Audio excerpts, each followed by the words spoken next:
আগে তো এত মানুষ আসতো না। আমি তো এই কত সাল না 79 সালে আসছি। পরে 30-35 জন 40 জন মানুষ নিয়ে জুম্মার নামাজ পড়ছি। এই কোনার মধ্যে একটা মসজিদ ছিল, আর এই সমস্ত জায়গা ডুবা জায়গা ছিল, ক্ষেত ছিল 3-4 ফুট নিচে। সেই জায়গায় নামাজ পড়ছি আমি। 40-50 জনের ঊর্ধ্বে মানুষ জুম্মার নামাজ পড়ছি।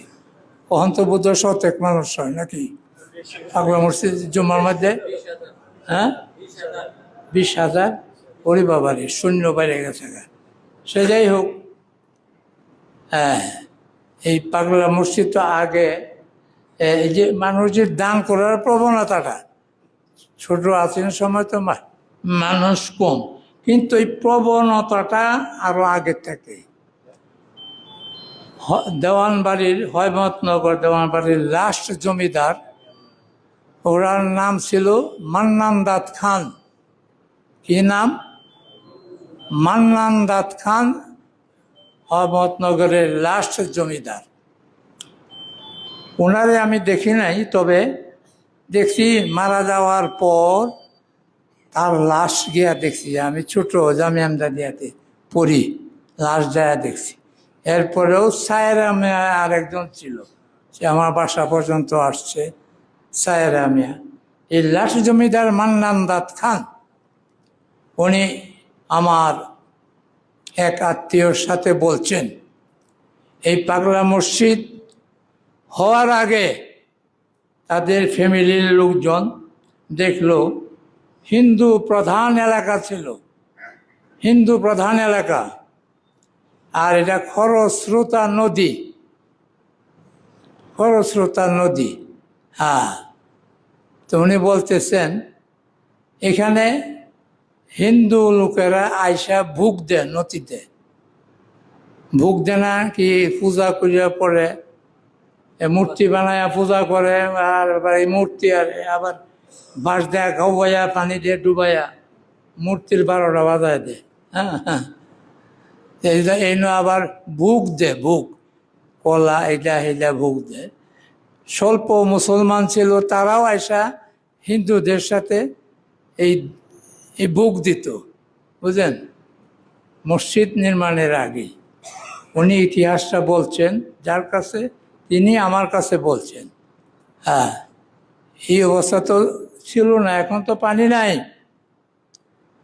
1988 সালে বন্যা হলো, ছোট মসজিদ, আমার বাসা দুচালা, একটা টিনের ঘরের মধ্যে ছিল, ওই জায়গার মধ্যে। এটা তো সব ডুবা জায়গা। হ্যাঁ, এত পানি হয়েছে, বাসা থেকে মসজিদ পর্যন্ত বাঁশের সাঁকো দিয়ে আসছি মসজিদে, ওই রাস্তা সব ডুবে গেছে। হ্যাঁ, 1988 সালে। কাজে তখন তো আরও কেমন ছিল। হ্যাঁ, মান্নান দাদ খান বলছেন এখানে মুসলমান যারা আছে, স্বল্প মুসলমান, তারা হিন্দুদের সাথে আইসা ভোগ দেয়, হিন্দুরা যা দেয় এগুলি দেয়। হ্যাঁ, তো মুসলমানরা যে দিবে কোনো মসজিদ ভিত্তিক দিবে, হিন্দুদের সাথে কেন দিবে? এই যে দেওয়ার প্রবণতাটা কিন্তু তখন থেকেই মসজিদ। মান্নান দাদ খান বলছেন যে এটা মসজিদ হওয়ার আগে এই গোটা কিছু মুসলমান যারা ছিল হিন্দুদের সাথে হিন্দুদের প্রথা অনুযায়ী ভোগ দিত। তো এখন ওনারা চিন্তা করলো মুসলমানরা কিছু দিতে হলে মসজিদ ভিত্তিক দিবে, তাই তারা এখানে একটা কি করছে, তাদের টিলার উপর, যেহেতু এটা তাদের প্রপার্টি, ছোট্ট মসজিদ দিল। এই মুসলমানরা এই মসজিদে দেয়। এই যে দেওয়ার একটা প্রবণতা শুরু হলো, এটা এখনো আছে, এখনো আছে, আমি দেখেছি এখনো আছে মানুষদের। কারো ফলে আর কারো না ফলে, এরকম তো হয় নাই যে কেউ আসে তারই সব কিছু মঞ্জুর হয়ে গেল। হ্যাঁ, পৃথিবীর, আমি আরও বলছি, এই মাসের কত তারিখ একটা এও নিছিলাম সেপ্টেম্বরের 2 তারিখ আমার কিছু কথা নিয়ে মোবাইলে ছেড়ে দিছে। এ পর্যন্ত কত লাখ মানুষ শেয়ার করছে? 8,81,000 মানুষ এ পর্যন্ত দেখছে। বাস্তব কথাটা, বই যদি আমি বানাইতাম, ছাপাইতাম, এটা কয়জনে পড়লো? ওখানে একটা সুযোগ আছে। এখন তো আরো ধরেন 15-20 হাজার মানুষের কাছে বলতেছি। হ্যাঁ, তো এই প্রবণতা, এই যে মসজিদে দেওয়ার যে একটা প্রবণতা, এটা তখন থেকেই ছিল, ক্রমে ক্রমে বাড়তে বাড়তে এখন তো হাজার হাজার না, লক্ষ লক্ষ না, কোটি কোটি টাকা এই মসজিদে আসে, তাই না?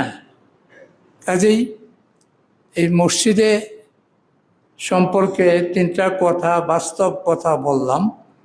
সূচনা, পাগলা মসজিদ কেন, এবং পাগলা মসজিদে দেওয়ার প্রবণতাটা তখন থেকেই এটা আরম্ভ হয়েছে, এখনো ক্রমে ক্রমে বাড়ছে। বিশেষভাবে যখন করোনা আসলো, করোনার পরে মিডিয়া, সাংবাদিকরা এটা আরও এই প্রচার করে করে এটা আরও বাড়াইছে। এখন মানুষ পাগলা মসজিদের দিকে আসে। নতুবা হাদিসের ভাষা অনুযায়ী মক্কার কাবা শরীফে যে হারাম শরীফ বলে, মদিনার হারাম শরীফ, বাইতুল মুকাদ্দাস, মসজিদে আকসা, ফিলিস্তিনের এই মসজিদে আকসা অনেক শতাধিক নবীর এলাকা ছিল সেই মসজিদে আকসা।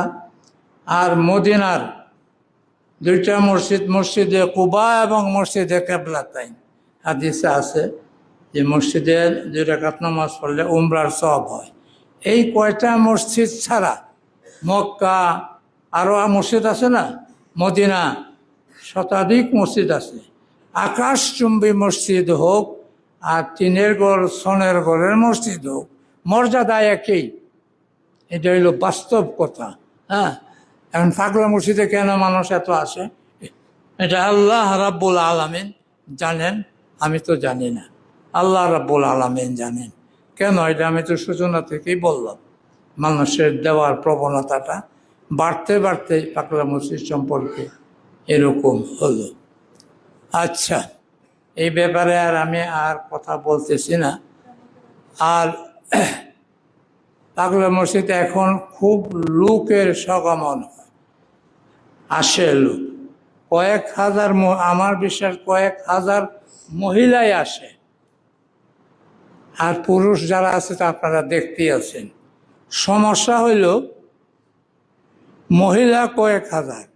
আমি আজকে জিজ্ঞাসা করলাম তাদের বাথরুম কয়টা, বলে 5টা। কয়েক হাজার মহিলার জন্য 5টা বাথরুম, এটা সম্ভব? ওজোখানা আর পুরুষদের জন্য আছে না কয়টা, এনে মানুষ যাইতেও পারে না। কাজে পুরুষদের জন্য স্বল্প বাথরুমের ব্যবস্থা, মহিলাদের জন্য তো একেবারেই পর্যাপ্ত নয়। এখন এইগুলি তো হইতেছে না। পাগলা মসজিদের টাকা তো ধরেন ব্যাংক বোধ টাকা দিতে পারে না, কিন্তু সমস্যার সমাধান হচ্ছে না। একটা বলে না, ধরো করো, না পারলে ছাড়ো। ধরো করো, না পারলে ছাড়ো। আমরা কোনোটাই করতাম পারি রাজি না, ধরতামও না, করতামও না, পারিও না, ছাড়তামও না। এটা কি উচিত হবে? হ্যাঁ, কাজে আপনাদের কাছে আমি দোয়া চাই, পাগলা মসজিদের জন্য যেন পর্যাপ্ত কিছু কাজের ব্যবস্থা হয়ে যায়। সামর্থ্য আছে, করলেই হলো। আর নাইলে যে ধরো করো, না পারলে ছাড়ো, এই পথ ধরতে হবে। বাস্তব কথা যেটা, সে যাই হোক, আর দীর্ঘ আলোচনা করতে পারতেছি না। হ্যাঁ,